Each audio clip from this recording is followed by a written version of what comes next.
Good afternoon, everyone. I'm Dr. Prasanna, and today we'll discuss about three fetal infections. One is listeriosis, second is cytomegalovirus, third is toxoplasmosis. Okay, so first coming to listeriosis. So listeriosis is a particular thing which most of us will get because of it contaminates on cheese, it contaminates on all the old food which we heat it up, right? So in that way, shrimps, in that way we'll get. Okay. So listeriosis, if once a lady gets this listeriosis, she can also get rash. She can also get all other fatigue, malaise, and all. And if she's pregnant and she get listeriosis, then baby can also get infection. Okay. So baby can get infection so severe that baby can die. Okay, still birth can occur, and once the baby get expelled, we can see some particular rash on the baby as well. Okay, so if a baby, not always the baby dies. Okay, sometimes the baby is born with listeriosis. So within 2 days, if the rash and symptoms are seen, that means that is early onset listeriosis to the baby, and this is because of placental transmission. Okay, if there is a late onset listeriosis, that means after 5 days you can see the symptoms. Okay, it's about listeriosis, and if the mother have listeriosis, how to confirm it? We can send samples like blood sample, we can send a CSF sample, and to confirm the transmission, we can send the amniotic fluid sample. In case of fetus, you will send the amniotic sample and also the urine sample. Okay, mostly people, the fetus can have meconium stand like during labor. Okay. If mother have listeriosis, there is a confirmation of listeriosis, and what should we do? What is the treatment for the listeriosis? We'll give IV ampicillin plus gentamicin. If you say I'm having allergy to the ampicillin, then you will say you can give trimetoprim plus sulfamethoxazole. Okay, or else you can give erythromycin. That's about listeriosis. So let's see what is a thing later. We'll just concise all the topics in the end. So next I'll go to the other infection, that is cytomegalovirus. Okay, we know cytomegalovirus. It is an infection where there is congenital transmission to the fetus, and fetus can land up in different anomalies, right? So this cytomegalovirus, if the pregnant lady has cytomegalovirus, she will have flu-like symptoms. Okay, and mostly she can be asymptomatic, but if there is symptoms, there will be swollen gland, sore throat, and all. Baby can also get affected. Okay, all the three trimesters the cytomegalovirus can get transmitted. Like in first trimester, second trimester, there is 40% chance, and in case of third trimester, there is 80% chance that cytomegalovirus get transmitted to the baby. Okay, if the baby get cytomegalovirus, then there is mainly the CNS and intracranial calcifications can be seen. And very important thing is the baby can land up with hearing loss. Okay, if culture is positive for cytomegalovirus, the baby can land up in hearing loss up to at the age of 2 years of age. So the baby will be very fine, but 2 years of age, the baby can't hear. And retrospectively, we can find that mother had cytomegalovirus infection.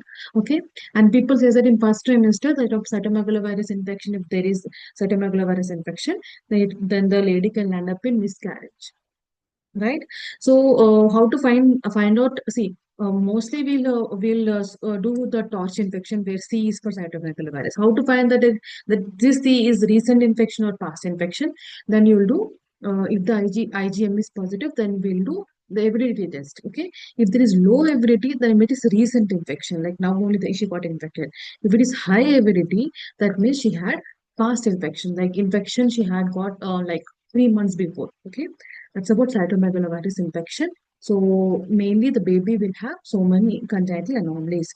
So how to find out whether the baby is being protected or not? We'll do ultrasound scan at least 4 weekly. Every 1 month, we'll do an ultrasound scan if the mother got cytomegalovirus infection. Third infection. Third infection is toxoplasmosis. We know toxoplasmosis, it's a plasmodium thing. So the toxoplasmosis in pregnancy, there is 2 in 1,000. Like chickenpox, it is 3 in 1,000, right? So toxoplasmosis is 2 in 1,000. Pregnancies will get. So once if a pregnant lady got toxoplasmosis, if it is early weeks, you can offer her termination of pregnancy. If she want to continue, then you will start on spiramycin. Okay. So toxoplasmosis, if it is present, then once the parasite enters into the body, if the parasitemia, the body whole blood contains this parasite, it takes about 3 weeks. It takes about 3 weeks. Okay. So it transmits through blood and lymphatics. Even this also same thing. One first trimester, second trimester, third trimester, there is transmission with the fetus. But in case of toxoplasmosis, it is very, very easy, like 1, 2, and 3. 1 is for 10%, 2 is for 20%, 3 is more than 85% that is transmission to the baby. Whereas cytomegalovirus 1 and 2 is for 40%, third trimester is for 80% of transmission risk is there. Okay. And if the fetus got toxoplasmosis, mostly toxoplasmosis fetus is asymptomatic. If symptoms are present, there is a tetrad. Okay, there is a tetrad. There are four symptoms. Like the baby can have hydrocephaly. The baby can have hydrocephaly. The baby can have convulsions, okay, convulsions, the baby can have convulsions. Third is intracerebral, you can have calcification, intracerebral calcification is there. And fourth is of eye, that is photoretinitis is there. Okay, these are tetrad of symptoms seen in case of toxoplasmosis in the fetus. Again, I am repeating what is a tetrad. First is hydrocephaly. Second is convulsions. Third is intracranial calcification. Fourth is choroiditis. This is a tetrad which is seen in case of fetus with the toxoplasmosis. Okay, in case of mother having toxoplasmosis, then we'll do a serial ultrasound to the mother so to see the fetus having affected or not. And serial ultrasound in case of toxoplasmosis in the mother is 2 weekly. Okay, serial ultrasound in case of cytomegalovirus in pregnancy is 3 to 4 weeks, right? You understood? So that's the if the congenital infection is confirmed, like if the mother have toxoplasmosis, we'll give paramycin. If congenital infection is confirmed, like parasitemia is seen in case of amniotic fluid also, then at the time you will give to the mother other drugs like sulfadiazine plus pyrimethamine. Okay, sulfadiazine plus pyrimethamine, and simple hand washing help. It is easily we can prevent toxoplasmosis. Okay. Now, let's see different algorithms, right?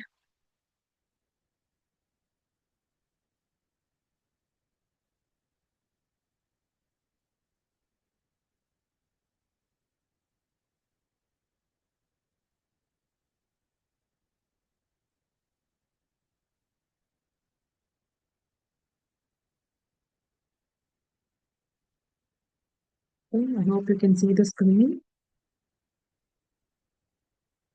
So first we'll learn about Listeria, right? Okay. We'll see about cytomegalovirus. So these are different symptoms of cytomegalovirus. I mean the baby features. Okay, I said hearing loss is seen. Hearing loss is seen at the age of 2 years of age. Okay, almost 25% of the hearing loss in the baby is because of cytomegalovirus. Okay, and as we learned that. Toxoplasmosis is 2 in 1,000 pregnancies. For cytomegalovirus is 5 in 1,000 pregnancies, right? Um, so cytomegalovirus also can cause miscarriages and stillbirth. Cerebral palsy, epilepsy can be seen. Physical impairment is seen in case of fetus. Vision loss, ADHD, behavioral learning difficulties are seen. Okay. So I said cytomegalovirus shows some periventricular calcification. You can see ventricles and there is calcification in that. Okay. Then this is blueberry muffin spot seen on the fetus which is born to a cytomegalovirus infected mother. Um, Now see this 33-year-old woman, 37 weeks of gestation.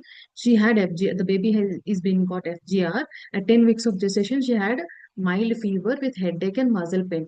But these are resolved with painkillers. When she attended for her anomalies ultrasound scan at 21 weeks, the baby had ventriculomegaly, echogenic focus in the liver, bowel, abdominal head circumference is around 5th centile. Okay, the head is becoming small.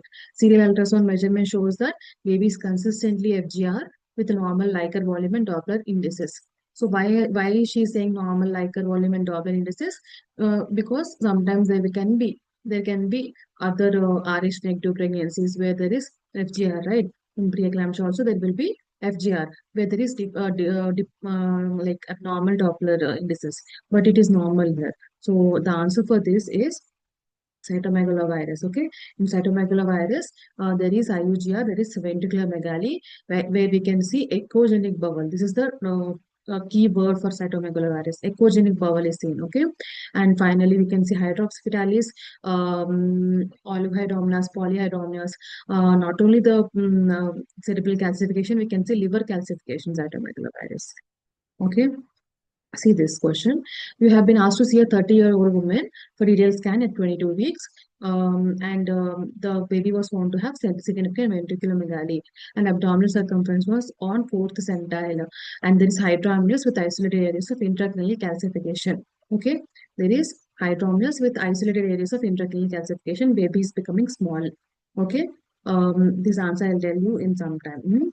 And just remember the question. Next is what proportion of the infants born with congenital cytomegalovirus infection have pre-existing cytomegalovirus immunity? That means IgG positivity is seen, but the baby can have also have congenital cytomegalovirus infection. What proportion of infants can be born like that? Is two-third.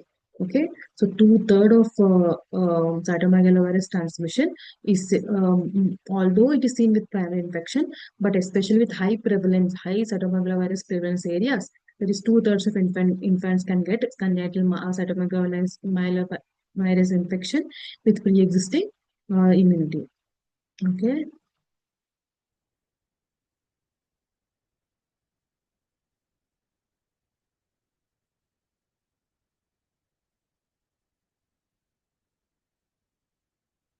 So answer for that question where we saw hydromias and ventriculomegaly, right? So in case of with intracranial calcification, so the answer for that is toxoplasmosis. Okay. So classical tetrad, I told already, there is intracranial calcification, and there is microcephaly, hydrocephalus, and there is FGR. Okay, that indicates toxoplasmosis.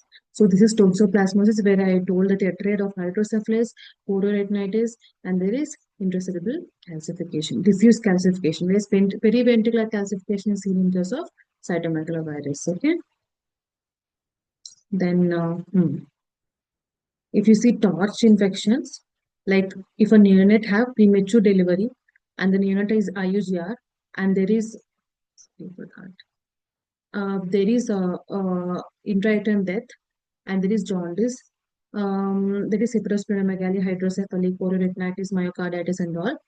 Then you will, with suspected maternal history of torch, then if you suspect torch, okay. And if the baby have blueberry, muffin, and all, specific symptoms like cataract, glaucoma. See, if specifically if you see cataract, glaucoma, and all, cataract glaucoma and congenital heart disease and deafness, says that that can be a rubella, right? Congenital heart disease, deafness, that can be rubella. And specific presentation like hydrocephalus, ocular defects, and diffuse cerebral calcification, that is toxoplasmosis. And if there is blueberry muffin syndrome, cottage cheese, coronary retinitis, periventricular calcification, cytomegalovirus. So mainly, basically, these three things you should suspect: rubella, toxoplasmosis, and cytomegalovirus. Okay. So rubella means you have congenital heart disease, toxoplasmosis you have hydrocephalus, and whereas cytomegalovirus you have blueberry muffin syndrome spots. Okay, so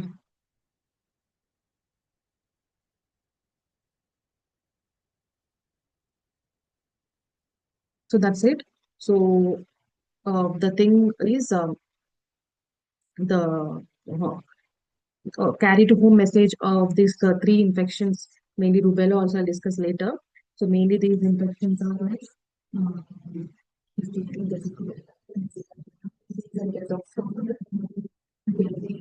calcification, okay? Diffuse calcification in case of cytomegalovirus, you can see periventricular calcifications with blueberry muffins spots, okay? That's it about the infection. Next, I'll just discuss about parvovirus and rubella.